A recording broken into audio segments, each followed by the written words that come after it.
I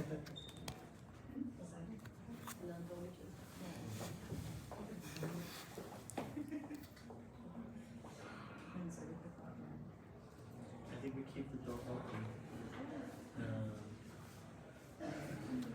Just in public.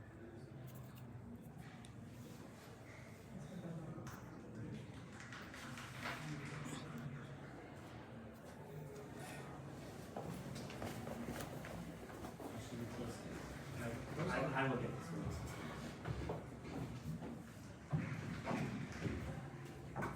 Okay. Should we use microphones? Is that a bit artificial? Can you hear us if we talk without microphone? Yes. Okay. Are you okay not with microphone? Yeah. You can use it. No. Welcome to Convoy Exceptional session, Echo Island, artist-to-artist collaboration between Indonesia and the Nordics. My name is Sigrid Orkvik. I work as international producer at Convoy Exceptional, and this is a part of the team, the artistic core team of this project. Jon Skurberg, artistic director of Convoy Exceptional, Olga Höök, scenographer, and Abdi Karia, who is artistic collaboration. Jon, you have promised to start this session with kind of opening up the doors to what this project is about. So I give the word to you. Yes, thank you, and thank you for coming. Island Echoes, Body, Land and Sea is 3 years or 2 years collaboration between Indonesia.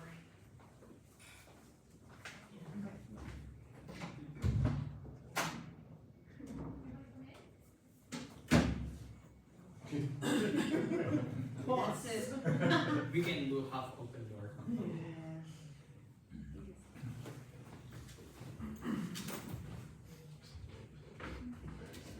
Where did we put the laptop on the? There, under in the corner of the table.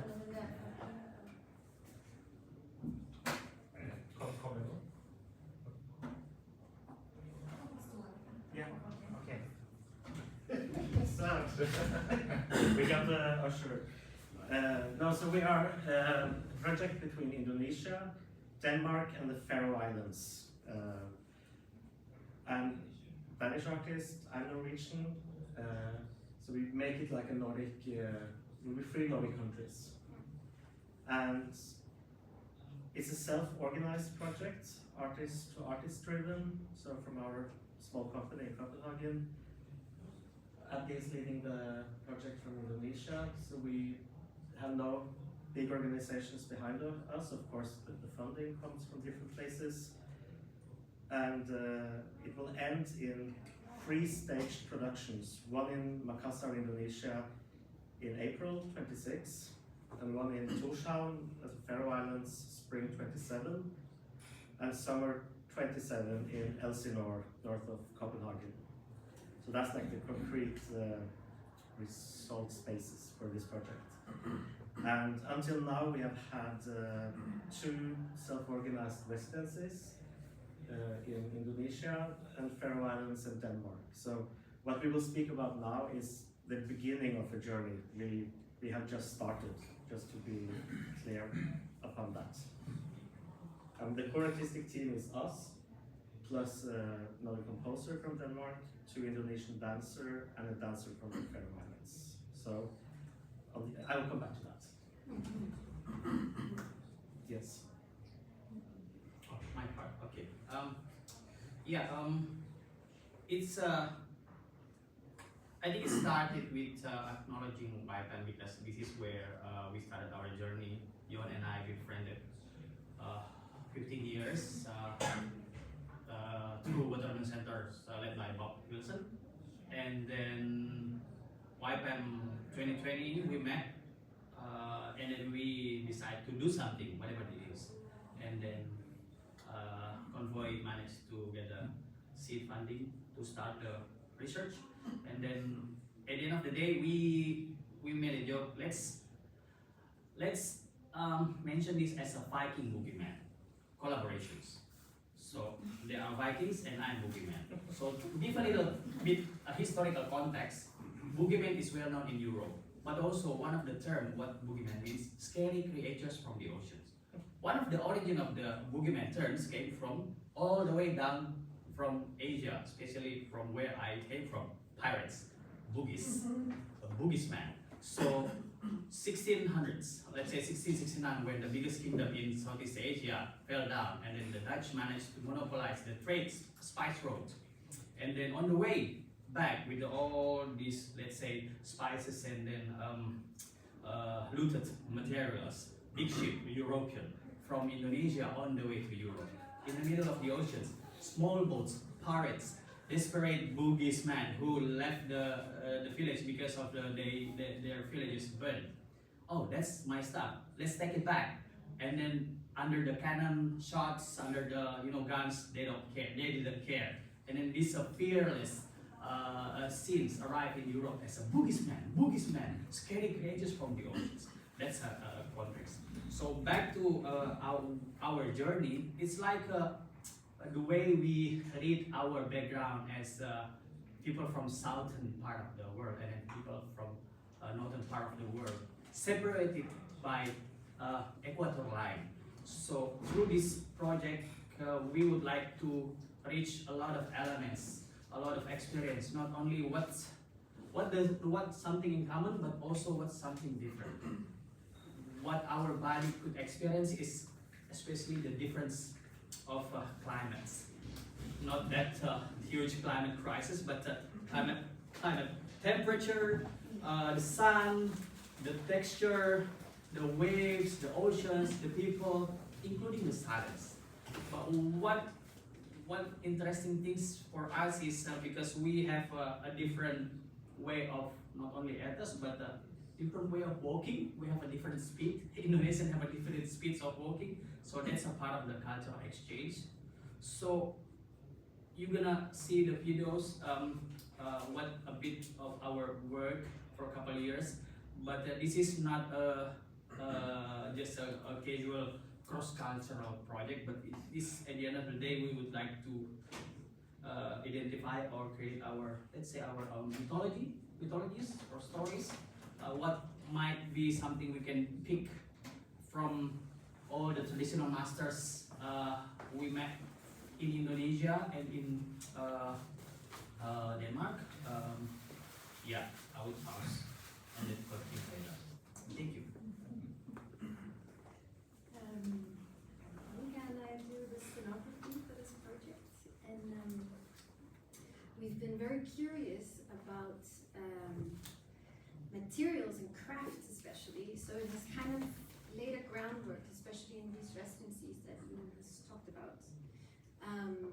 I come from the world of design myself before going into scenography, so I think I carry a little bit this question of like design somehow. If there's a grand designer behind design, it's maybe the market, whereas craft grand designer is intergenerational knowledge and wisdom of materials, of material properties, of the site and temperature and bodies. So we've sort of used craft and materials to dive into cultures and as a sort of medium to understand each other a little bit better, like in a very concrete way. If you sit down with a craft and you look at knitting and you talk about what's going on, it will be a different conversation than if we try to establish or make a political bridge in a conversation.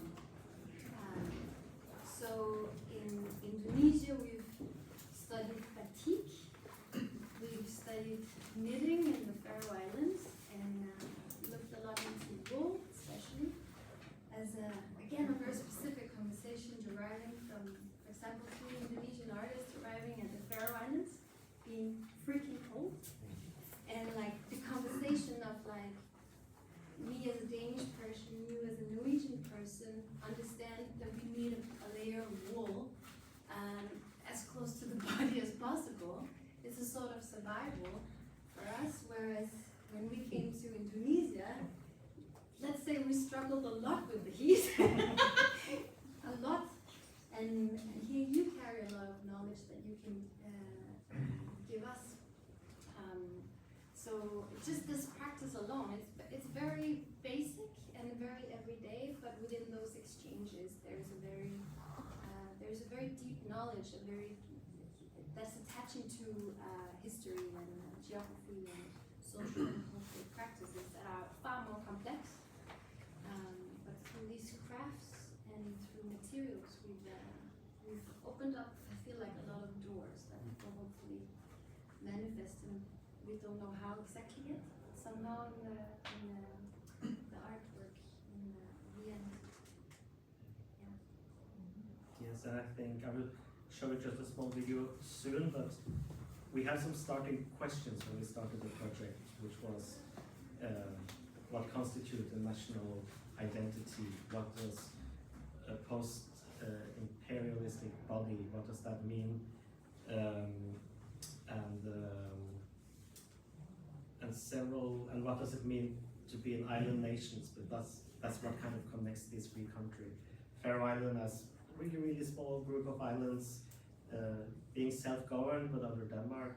Indonesia with 17,000 islands, the fourth biggest population, and Denmark with 6,000, small area. So that was this kind of concrete connection points. But after this 3 weeks of workshop, we have actually, through looking at Faroese knitting, we end up having, as you said, this deep identity question. So I thought in the beginning that, we use textile pattern inspiring for the music and the choreography, which it probably will be, but that has ending up being like a super tool for our creative discussions and personal discussions. And now, just to get some atmosphere, now you will jump quickly into artist-driven projects phones. What we have experienced.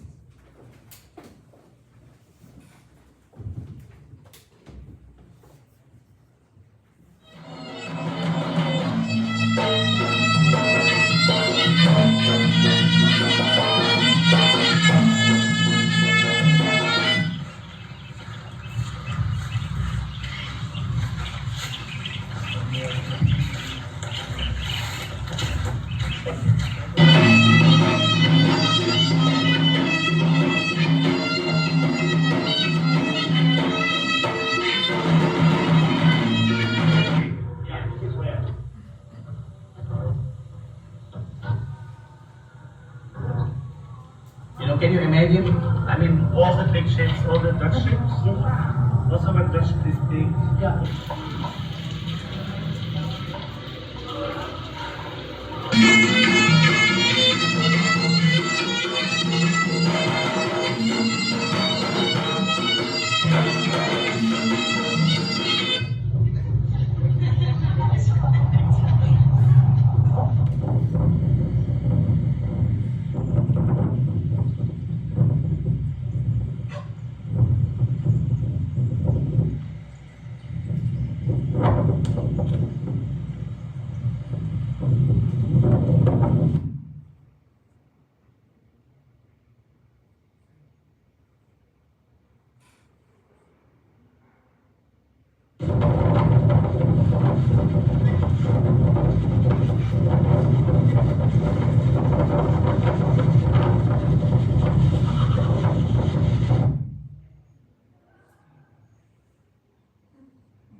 Always or you have missed that for years.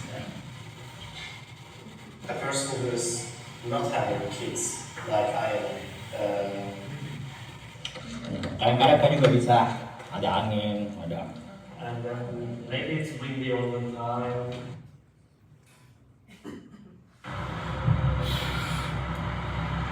Let's cross that bridge. Okay.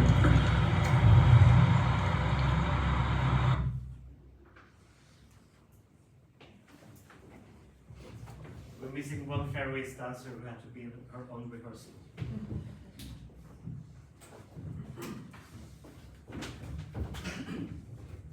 So when we are producing the pieces, I call it like a triptych, but it's a triptych that never really will be experienced together at the same time, but I think we're developing it. It will be very different spaces. We will be in Makassar, an abandoned theater, at the Faroe Islands. We don't know yet.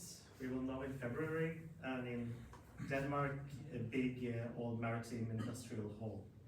So we will be this core team traveling, no set is traveling, and then we will engage with local musicians and dancers on each places. So I'm very curious, how is it the same piece being restaged with different people? What will change it? And for me, artistically, it's a very new way of working compared to how I'm working. So it's a little bit nervous, but feel very confident with the team. And you saw us doing a traditional Indonesian dance. We were doing the Nordic folk dance together, and that we use kind of as references to dig into.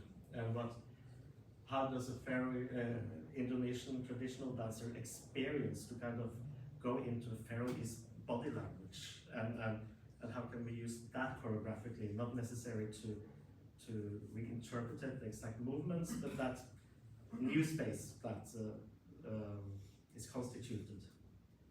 And inside the piece, for each performance, we will invite two people from the outside world to have a conversation. So we are creating this, let's say, artistic, aesthetical, musical universe, but then two people will come. It could be a researcher, an author, a politician, someone from a religious community, to have a conversation about a specific theme, which is connected to what we are working with. And so I hope that the pieces will become kind of a meeting place.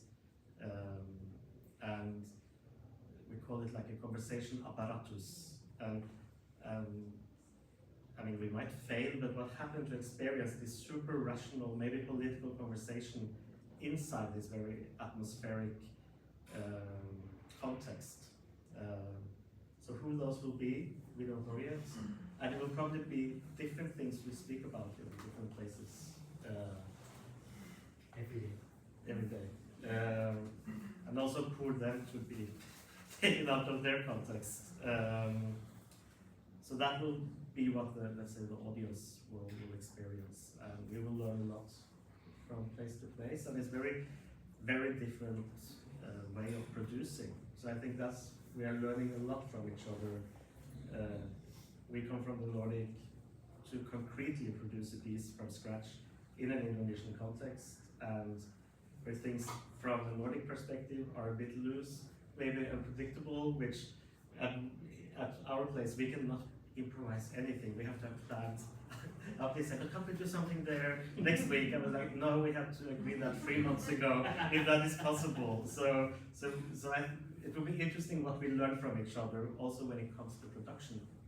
One thing is thematically, artistically, but I think the production thing is what we deal with every day, and it will be a knowledge we can care in a very more pragmatic way. I think that's for me now. That's for you now. So in many ways, we can say that artist-to-artist collaboration has become a core method for Convoy Exceptional. Not simply as a way to produce work, but also a way of thinking, a way of listening, and a way of composing across differences. These methods allows for shared practice that what shapes the work, but also shapes the people.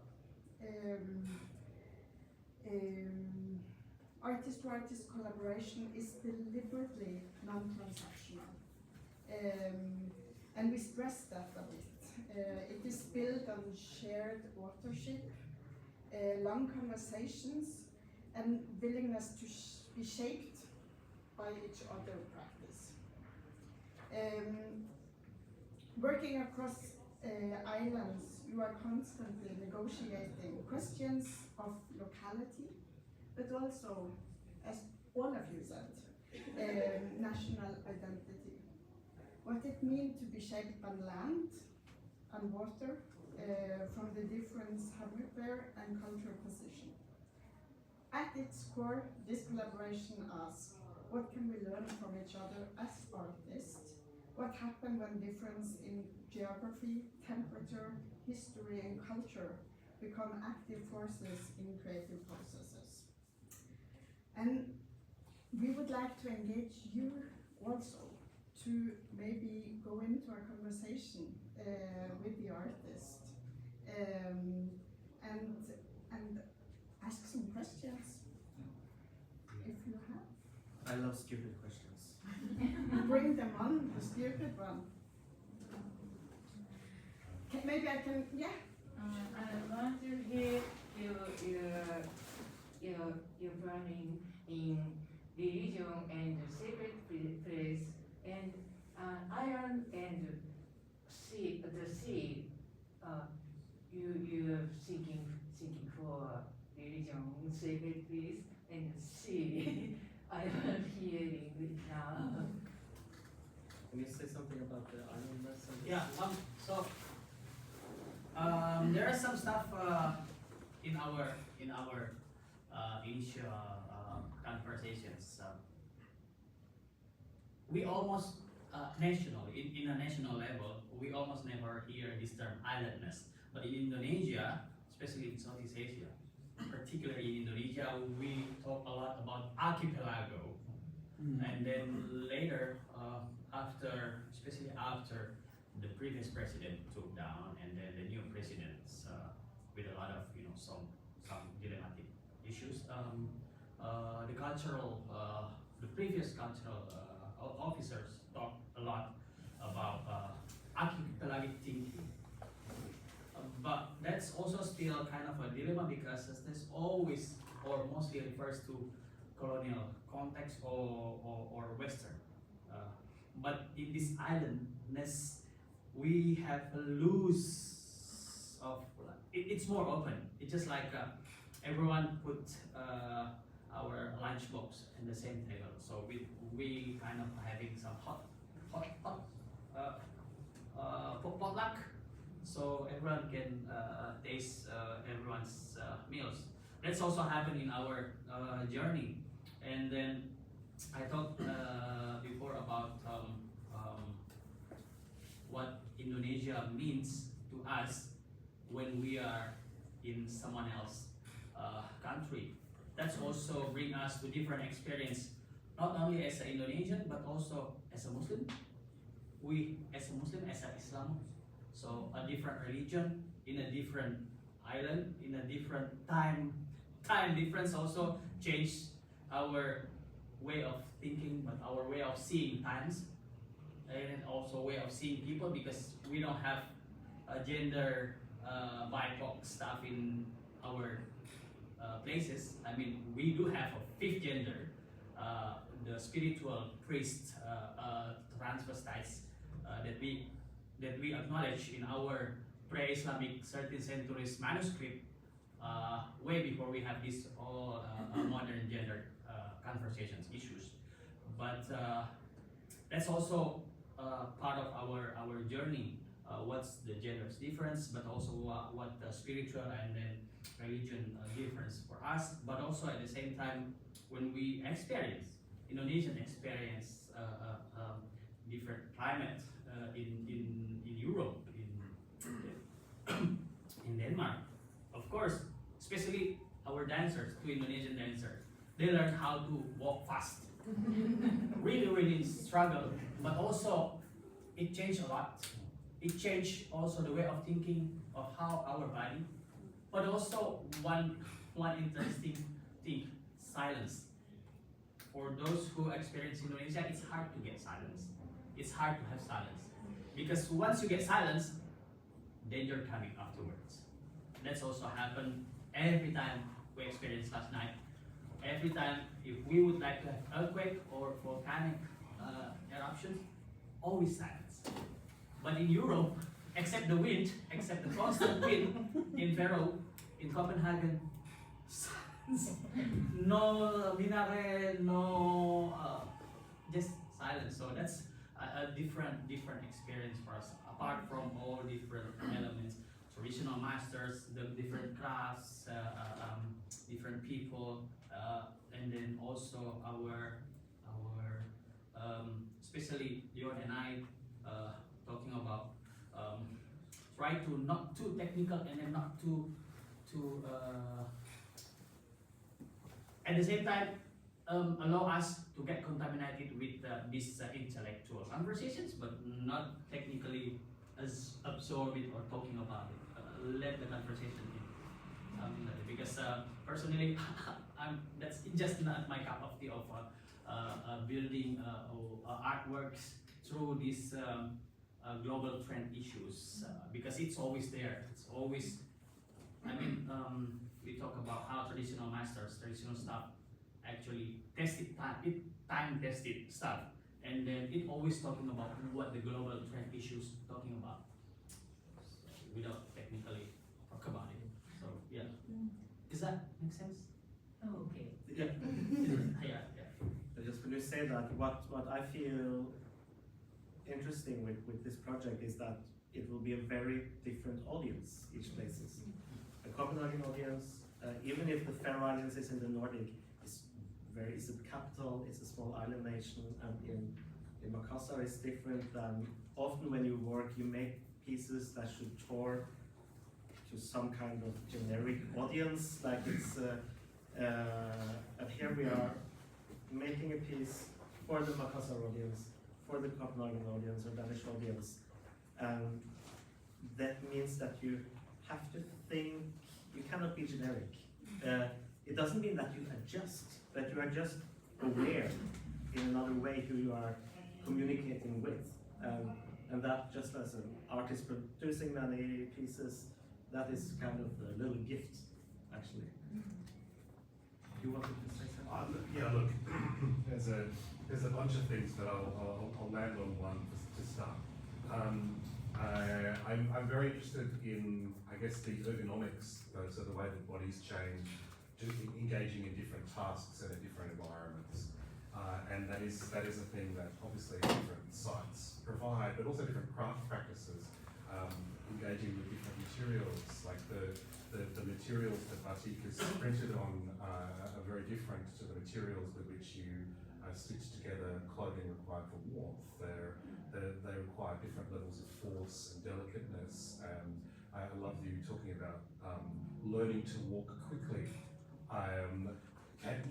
Is it possible to, and no doubt you are already thinking about these things, is it possible to carry those embodied practices, so walk quickly in Makassar, walk slowly in Faroe Islands, carry these things to places where they don't belong, they become strange or they read differently.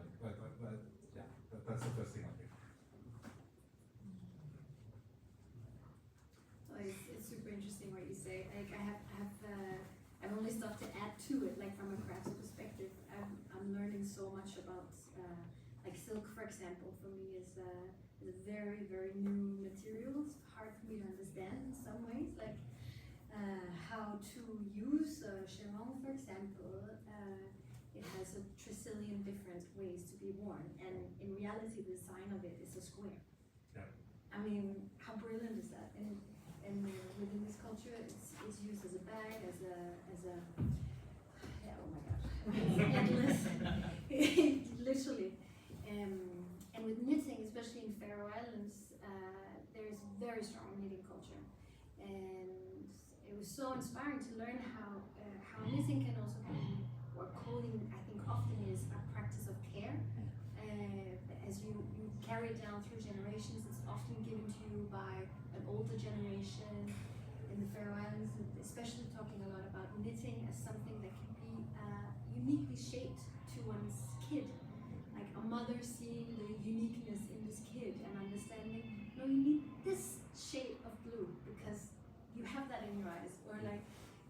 maybe it works in this way, or yeah, I thought that was Talk about the workshop party. the boutique. Yeah. Inside the hotel. I mean, there I saw a lot of quickness. There was a lot of fast-paced things, and a warm room, and everything happening at once. The batik technique that we were looking into was heating. Now I forget. Wax. Wax, exactly, that you drip. Wax. So it's a very slow kind of poking technique that I only knew from like I was tattooing techniques. So the situations are really different. Yeah, like The knowledge yeah. distribution is really different. We were joking a little bit because like the Indonesian social landscape also was a huge, very informative thing of this travel, and like in this room, for example, where the batik was happening, 10 other things were constantly happening as well. Like someone's praying in the corner, someone is napping, someone's having a lunch, and like Jon and me are sitting there with our pencils out, being like boringly, I don't know, one practice thing. Yeah, so the whole social situation is playing such a huge part in that experience, and yeah, I hope we can somehow bring those things in the production at the end of the day. Yeah, and of course that would be a very complicated thing for like how would a Danish audience see that? How would a Danish audience make sense of that degree of complexity? Because of course all those things are happening in parallel, and they are all in the same way that I was also struck by the idea of technical production labour. It's like we'll change this now, because of course, why can't we change it now? Because everything is happening all at the same time. Right. Is it not? Oh no, it's not, because there needs to be plans, there needs to be documents, there are rules that govern the access and utilisation of these professional institutional spaces. So I think these are very fascinating things. And I think just how this will materialize in the piece, I think as artists we are constantly informed by this. We're kind of a little bit re-educating ourselves in a way with what knowledge are we entering the rehearsal space or the creation process. And this will materialize in maybe an abstract movement sequence that are not communicating directly this thing. So I think it will transform or not, or get new forms. But then maybe we have these two dialogue partners which are speaking very concretely about things which we have been around, but I mean we are artists, we are not writing articles. So I think it will be very much 1 + 1 become 3. Like that's what the audience will experience, because that's why we are doing it. I mean now we are having me time, you know, but we are making the piece for the audience. Thank you for the presentation. I'm wondering, I imagine that the travel logistics are pretty intense for a piece like this, because not only is it extreme distance, but also the island aspect adds to this.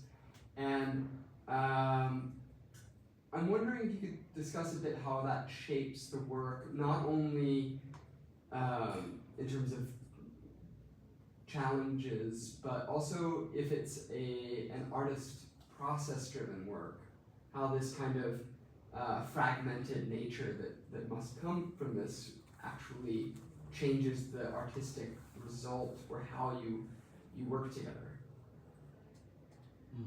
Oh, in my context, in Indonesia, in Makassar. So to give you a brief Indonesian landscape, Makassar is in Sulawesi, eastern part of Indonesia, or when you see Indonesian map, big K, that's Sulawesi, the capital is Makassar. So in the cultural Indonesian landscape, it's still considered as a periphery or non-central. You meet my Indonesian colleagues, my Indonesian fellows, they are mainly from Java, central cities. So my cities, my region is still peripheral. It's a big city economically, but less infrastructure of arts and cultural, and including the place that we would like to premiere this work is all Dutch building, semi-abandoned, built in 1860 something, And then it was a cultural center and still cultural center, but no lights installment inside, no sound installment. It's just all rigging, and then that's also the thing that we adjust on. So one of the idea is all this non-human power source meet with the human-made power source. What's the difference? What's something in common that we can work with? And then to align with yours about artist-driven stuff. Artist-driven project also should be not only emotionally, physically, but also financially benefit straight to the artist instead of the technical stuff that we can adjust.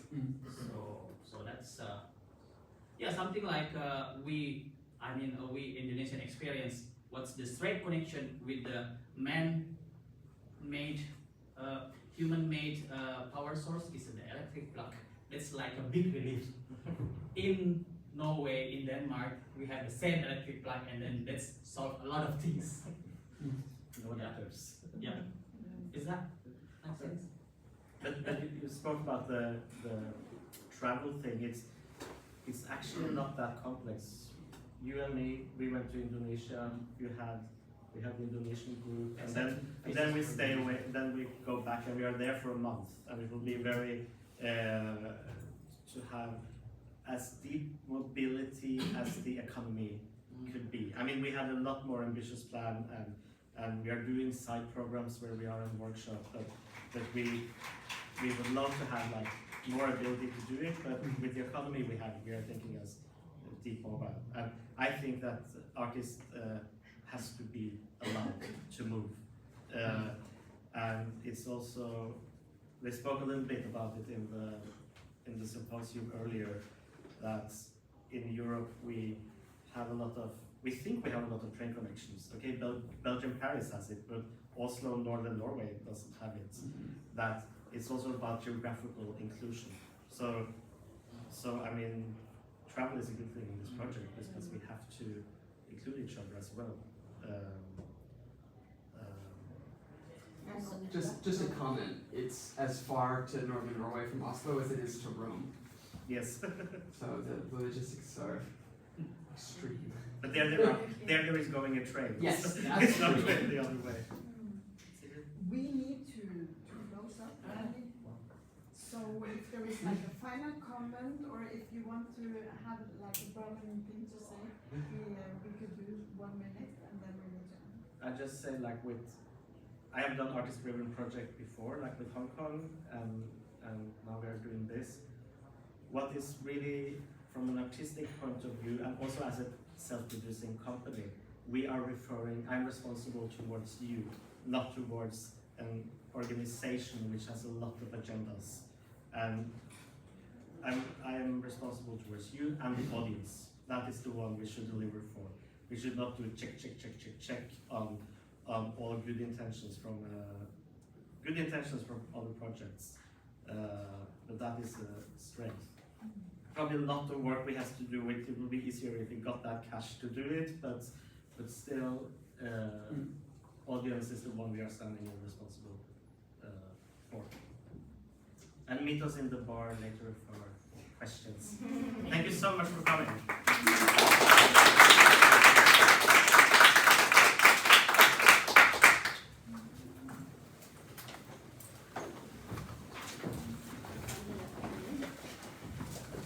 Yes. Thank you.